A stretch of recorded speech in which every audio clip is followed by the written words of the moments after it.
We all know someone in our lives that suffer from some weight issues, whether it's from an illness or genetic concern. But what options are out there when it comes to weight loss surgery? Dr. Eric Smith, General and Bariatric Surgeon from Georgetown Bariatric and Advanced Surgical Services, is here to tell us more. Welcome back, my friend. Thanks for having me. Have a nice Christmas. It was great. It was I'm really good. pleased to hear it. I want to talk to you a little bit about what is basically the gastronomic sleeving and how does it actually work? So the gastric... And do they use the right terminology? It's called the gastric sleeve, or Right. sleeve gastrectomy Yes. is the two most common terms. And it is the most common procedure that we do. It's now the most common procedure done in the United States. And basically what it does is it reduces the size of the stomach. It's what we call a restrictive procedure, which restricts how much food a patient can eat.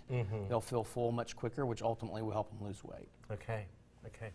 And talk about the size that takes your stomach down to. I know you said the size of a football or a banana. What's the Yeah, a comparison? lot of people will look at the sleeve and they'll say it kind of takes the stomach down to the size of a banana.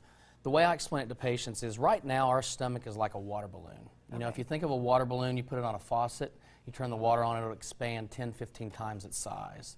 When we remove the large part of the stomach, that expands. And so now your stomach is like a long, narrow tube. And you think if you turn the water on now, when it gets to the top, it's full. It's not going to stretch.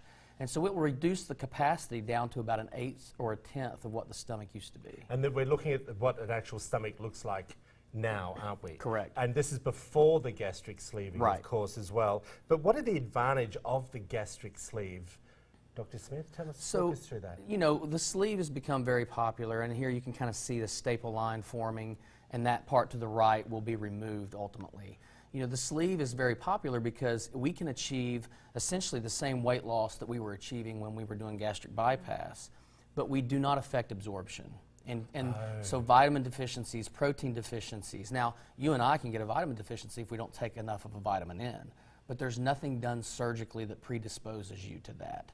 So now patients are able to lose a significant amount of weight, but we're not increasing their risk of those long-term vitamin and protein deficiencies that we would cause when we create malabsorption. The stomach does not absorb anything.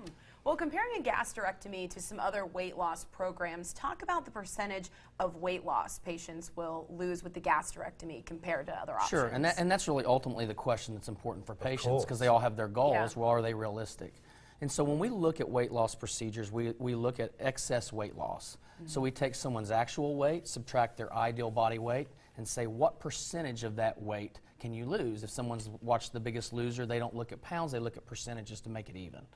And so someone who has a sleeve gastrectomy at 2 years can anticipate losing 70 to 75% of their excess weight. Now, I've seen patients lose more than that. Depends on how strict they are with their diet, how much exercise they do.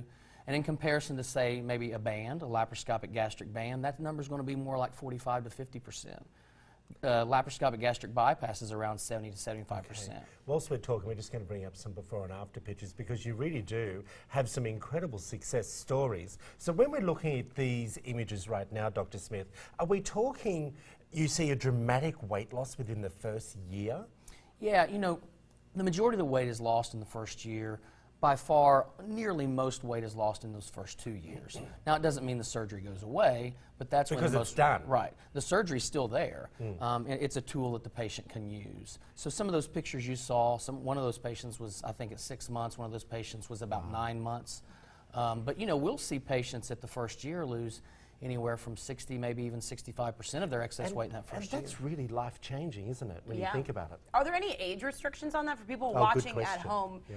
Is there anything that they should be concerned about before contacting you, or just reach out and you'll decide if a patient is Not healthy really. I enough? mean, the majority of our patients are 18 years of age or older. There are some programs in the country that do pediatric bariatric surgery, and those are usually part of children's hospitals and things like that. But I've had patients I've done sleeves on in their early 70s. You know, you don't treat a number, you treat a patient. You know, there's some 50-year-olds that are very unhealthy, but there's some 70-year-olds who are significantly limited by their weight, and if we can get that weight down, we can increase their life expectancy and their quality of life. And this is the man, everyone, Yeah. who does the most of these type of surgeries in this state.